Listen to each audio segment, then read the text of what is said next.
If Coca-Cola calls you and gives you a task to increase the sales in NIT Warangal, Okay. what strategy are going to plan? Okay. Interesting. So you can increase the sales by two ways. I gave a lot of interviews. I faced a lot of rejections and all. So one thing I would say that I almost wanted to give up, but Talk about your placement journey. Do you have any plan B? If not consultant, what you would choose? as I told, I always wanted to work in startups. So I'm currently doing an internship in a startup. The current trend is like that, because of AI and all, strategies are easy to make. But what is difficult is to execute the strategies. You have did this intern for 2 months, right? Yes. As a biotech student, why did you choose consultant as your career? My objective was going into consulting. But eventually, I figured out that See, actually, how did you got intern in district by Zomato? in my first and second year, I was trying to explore different domains, including biotechnology. Other than communication skills is professional ethics. So this is a little difficult to understand in college life. I never expect that I would do a podcast in my college. But yeah, thanks for this opportunity. Thank you so much. Yeah.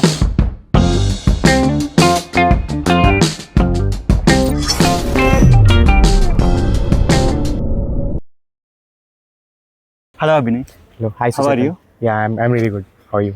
Fine. Let's start the podcast. Sure. Okay. Before we actually start this podcast, just have a drink. Thank you.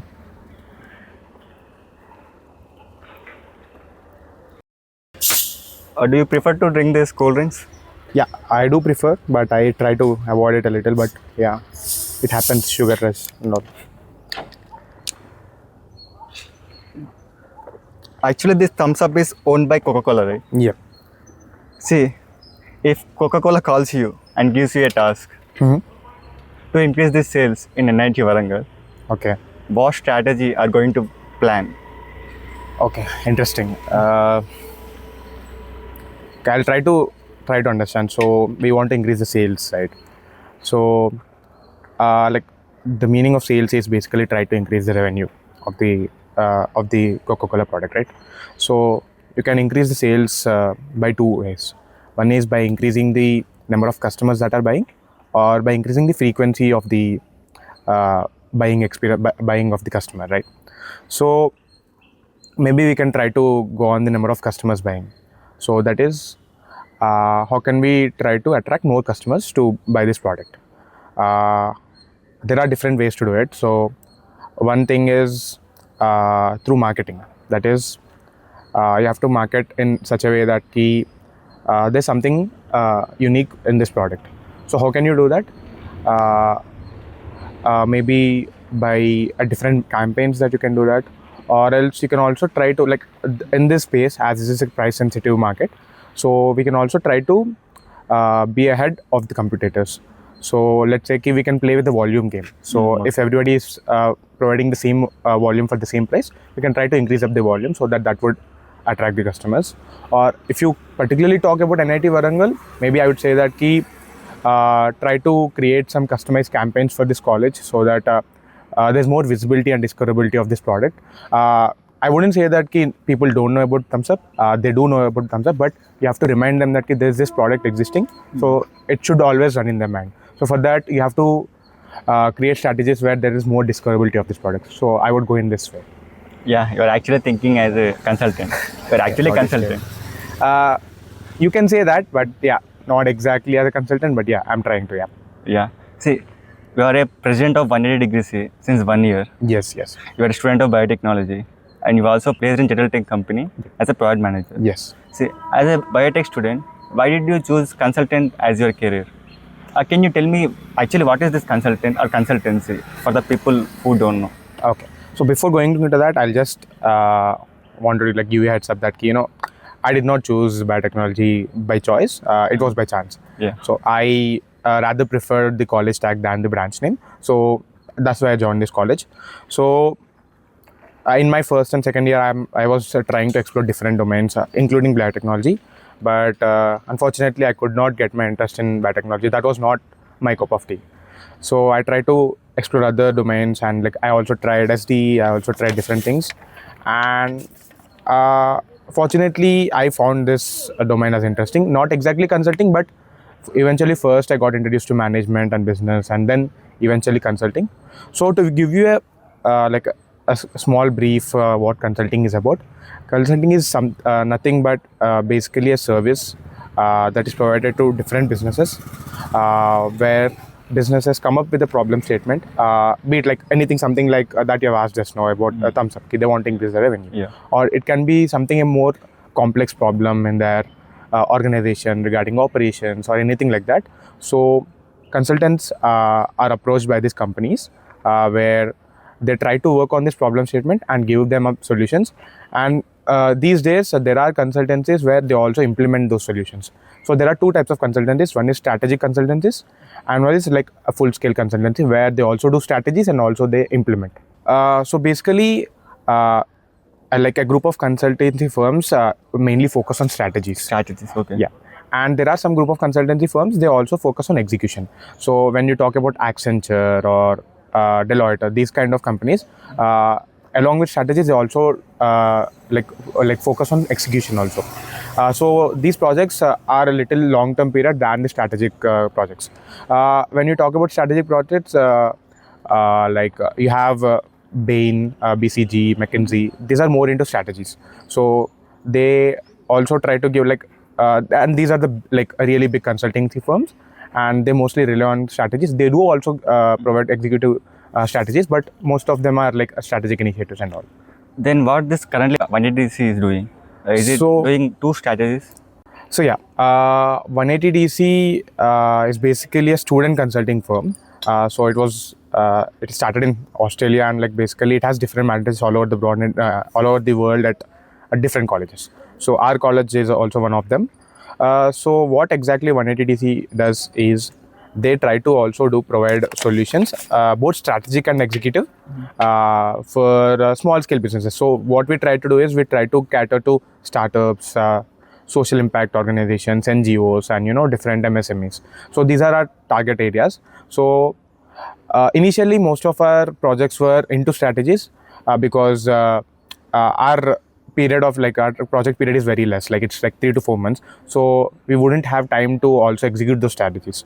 But now the current trend is like that because of AI and all, strategies are easy to make, but what is difficult is to execute those strategies. So we are also getting clients on where we are also working on the execution along with the strategies. Yeah. Currently, how many projects this 180 is holding now?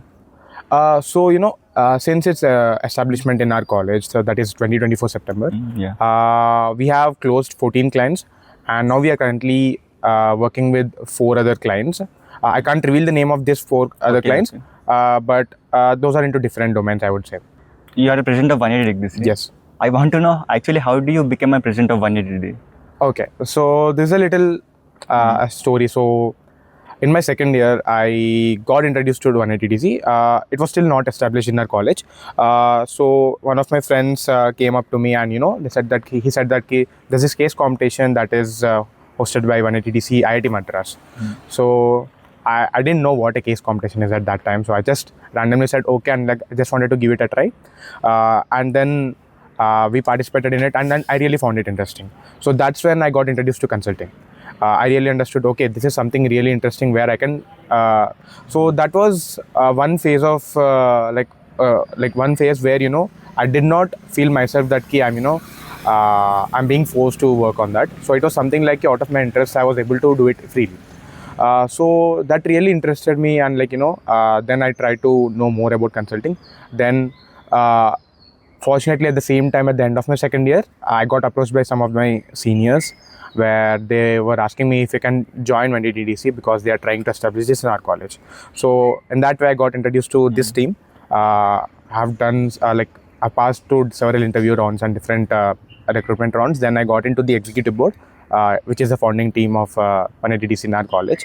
And then after my 1 year of experience in 180 degrees as a consulting director, then eventually when I applied for the president role, then I got appointed as president for this year. Okay, got it. Currently, this club has any revenue for now? I wouldn't say revenue. So like most of our projects are pro bono, that is free.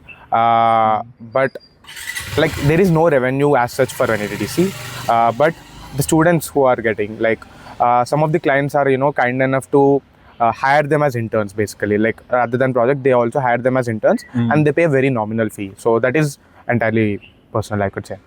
Okay, got it. Okay, now let's come to your intern part. Yep. Yeah, you have did your intern in District by Zomato. Yep. See, actually, how did you got intern in District by Zomato? So yeah, this was a little I would say rough phase, that I could say. So everybody in third year would always like run behind key applying for internships and all. So I was one of them. Unfortunately, our college at that time didn't have many management companies that came to campus for internships. There was hardly one or two companies, and the competition was very high. So there were several factors for the shortlisting and all. So I couldn't get through. And so I started applying for off-campus internships right earlier, like in my 3-1 only. So I was consistently applying, and like even I faced a lot of, I gave a lot of interviews, I faced a lot of rejections and all. So one thing I would say that I almost wanted to give up, but I still just had that, okay, maybe something would click. So it was in June, like it was in June 2025 that I got this offer from district. So I applied this through LinkedIn hiring post, and then I got a call from them, and like I gave 2 rounds of interviews, then I got in.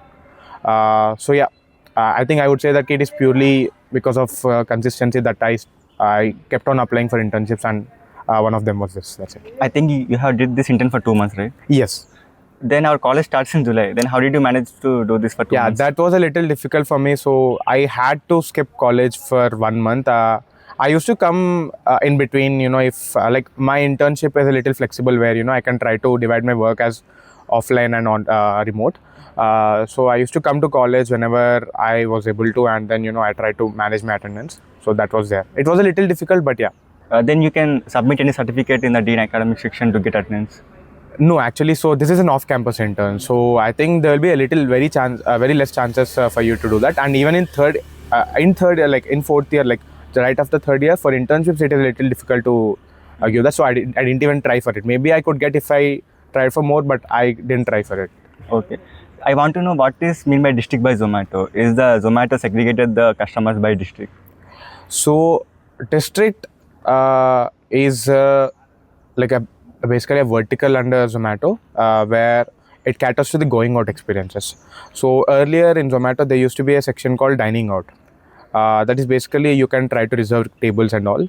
So that's how district started as a separate platform where you can try to reserve tables, you can pay bills on restaurants, and then eventually it went on to movies. So where like it tried to cater all the things that are going out experiences. So be it dining out, be it movies, be it activities, and now they also came up with district play, which is basically you can try to book turfs and badminton courts across your cities and all. So this is basically a dining out lookout discovery platform. Okay. Actually, what is your role there? So my role was in supply team. So basically I was assigned to a section called activities and experiences. So all these different amusement park, go-karting tracks, and different gaming zones. So these come under this activities and experiences section. So my role was to basically increase the supply of these activities and experiences in district in Hyderabad. So there were very less options that are present in the app at that time. So my role was to basically onboard multiple brands and multiple avenues and try to increase the supply. So my core role was, I would say, this is more into sales. So my typical day used to be basically identifying different vendors and different brands, reaching out to them, trying to book meetings for them, and then trying to onboard them, like convince them to onboard into the platform, and then also manage their onboarding and manage their listing in the app. Yeah, got it. Now let's talk about your placement journey. So you have placed in Digital Tech company, right? Yes. As a product manager. Yep. Why did you choose this company, and actually what that company does? Okay. So one thing there's in this college, you can't choose your company as much as I know. It is purely based on your timing and luck factor. So I was one of those who is applying for all the management companies that are coming to the campus, and ZL Tech was one of them. And fortunately, I got selected. I passed all the rounds here, and I got selected here. So coming to the company, so ZL Tech is a US based firm. which is basically into data compliance and data management. So what they do is they try to give services where they try to give services which provide security to the data in the companies, and also provide legal like compliance policies to this data, and different data management services, I would say. Okay, got it. See, I want to ask do you have any plan B? If not consultant, what you would choose your career? Okay. So, see, when I joined, like when I got introduced to consulting and when I tried to do some projects in consulting, my objective was going into consulting. But eventually, I figured out that consulting is a place where, it will give you doors for many, like it will give you doors for many things. So basically, with the help of consulting, you can try to get exposure into different industries, different domains. So like the diversity of projects that we do at 180DC, it helped me to understand how many different industries exist, and like what are the different types of opportunities that we have. So after working for 1 year in DC, and and even like I have this zeal also for an entrepreneurship and all, then I figured out that okay, maybe I want to risk this prime age where this is the age where you can try to experiment yourself and risk. So I decided that I would work in startups. So that is a place where you can have a little like really very fast-paced learning, and a very dynamic growth, and you can try to get experience in different domains. Like you can put your hands in different ways.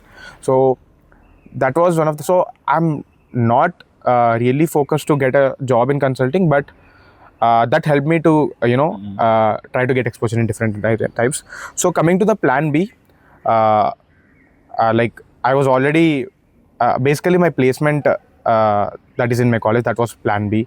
So as I told, like I always wanted to work in startups. So I'm currently doing an internship in a startup. So I'm just trying to learn more things in the startup, and that's it. So I'm still figuring out whether should I take my placement or continue this startup, but yeah, I'll eventually figure it out. Yeah, got it. Most of the juniors are confused about this placement part, how to prepare for the placement. Coming to your placement, your preparation, what resources you referred for preparing the Ristify, Zomato, digital tech company? What resources you actually referred? So, see, preparation is not like for like roles like this, management roles. There's nothing sort of this key you can, if you prepare for these many months, you would get a thing. So this is eventually a continuous learning experience. So right from your college, the experiences, the experience that you get through different clubs, the projects that you do, and different opportunities that you take up, these will eventually pile up and give you a profile where that would be relevant to this role. So I like when I got clear that okay, I would go into management, I started building my profile in that like in that way. So I try to do projects. So be it case comps. So case comps is one way where you can try to increase your problem solving skills, which is one of the core skill in management roles. So case comps are really good. So I would say everyone when you have time, like just apply for case comps and just participate along with your friends. That is really a fun way to explore consulting, and also I would say business problems and all. And the second way would be live projects. So fortunately I was in DC, so I got to do some live projects. But even if you're not in this getting this opportunity, there are multiple resources where you can do live projects. You can make your own live project or self project, or you can work with professors. Like you can work with professors in management department if you really want to do in management only. And it need not be management, it can be in any department. So just try to make sure that your project is a little intermediate. It's not only focusing on one domain into your core domain, but it's also focusing on management and business problems or something like that. And resources, I would say that I try to used to refer case books of different IIMs, and also I used to learn these tools like Excel, Power BI, SQL. So these are some of the data analytics tools which would be required for some of the roles in management. So having a basic understanding of this and having a couple of projects in this would really help. So there's no proper preparation period, but this continuous learning with what will build your profile. Okay, but every interview there is a common question. and most people are confused about this part. At the end of every interviewer will ask, "Do you have any questions for us?" Say, did you ask any questions to your interviewer? Yes. So, this is a question, where they also try to test your, confidence and also try to test your thinking skills. So, what you have to do is, before going for the interview, try to research on the company that you are interviewing for. So, try to see what are the like functions they do, what different operations they do, where do they work for, and what like problems they are facing. If you can try to identify some problems, or if there's something interesting that you found and you want to know more about it, try to ask more about it. Or if you are not exactly aware of what all of this are, you can try to ask about your role key, what exactly you will be doing in this role. Like if it is not mentioned in the JD, and if you want to know more about that is not mentioned in the JD, you can try to ask these type of questions. Okay, got it. Actually, I'm too confused about this part. What questions should I ask to our interviewer? Whether if you ask any wrong questions, it might be feel wrong. So there's nothing like a wrong question because even the interviewer understands that you are a fresher and the scope of learning and all. But just make sure that you're not asking any personal questions. That would be a red flag. Okay, got it. Okay, let's end this section with the last question. For the students who want to come into this consulting career, what are the skills they should start developing from now? Okay. So I would basically divide into two buckets. One is soft skills and one is hard skills. So soft skills the first most important thing is communication skills. Okay. So you need to know how to talk to people, how to convince them, how to deal with people. So in consulting, there's a lot of work involved where you have to talk with clients, you have to interact with them and all. And I would say most of 60% of your work would be talking with the clients. So communication skills is something really important. And how can you build this in college? There's only one way. Try to network with a lot of people. And how can you do that? Join different clubs. So one thing I really regret in my first year that I did not join any clubs in my first year. Maybe if I do that, I would have more network with another batch of seniors. So that is really important, I would say. So our college fortunately has a lot of clubs, and it is giving us opportunity to network with different people apart from your branch. So try to join different clubs. That would really build your communication skills. It need not be a technical club. See, my first club I joined was a dance club. Club. So, but I would say that that is one of the main reasons for me to build my communication skills. It gives you confidence. It gives you the ability to go on the stage and builds your confidence, and also you get to interact with those people for a lot of time, and that would also eventually build your communication skills. So it need not be any technical club. If it is a technical club, it will be more advantageous for you because you can also get to learn more things. So, but yeah, try to interact with different people and try to also interact with similar interest people so that you can build your communication skills. So that is soft skills. In the hard skills, I would say that problem solving skills. So how we are the core understanding of a problem statement. So you have to have the ability to break down a problem into smaller buckets and then try to interpret those problems.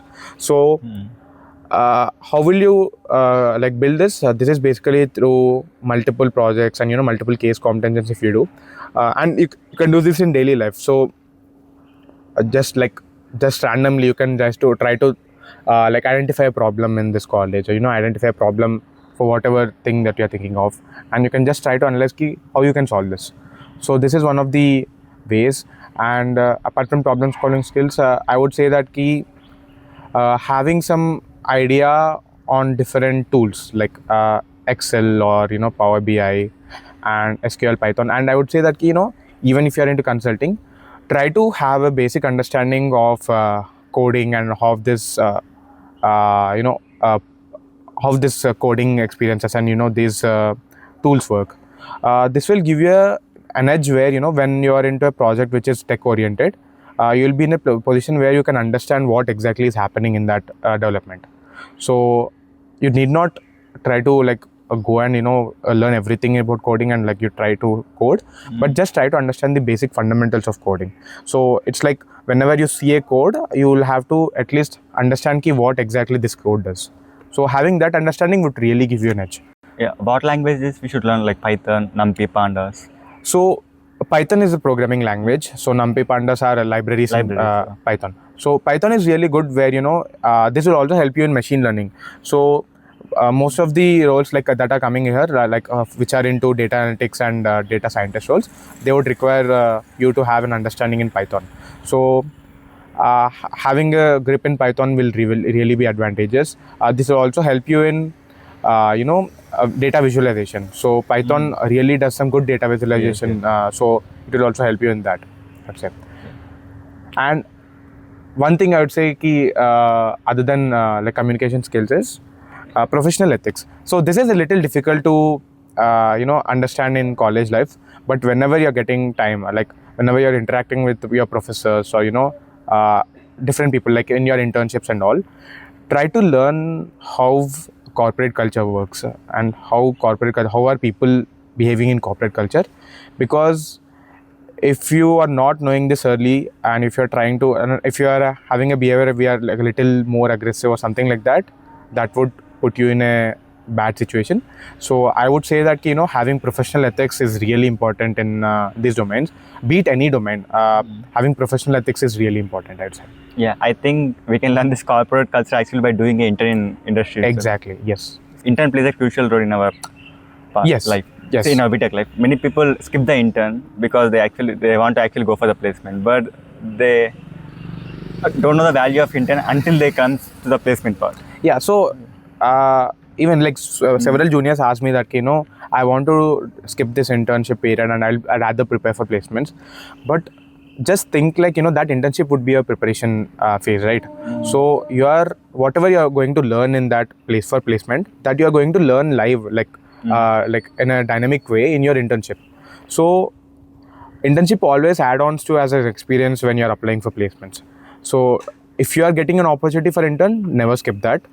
Even if it is not if you're having no offers and you get an offer which is not that a really good offer, which is not exactly the role that you wanted to do, but if there's no other option, just try to take up that internship, because something or the other it would teach you something.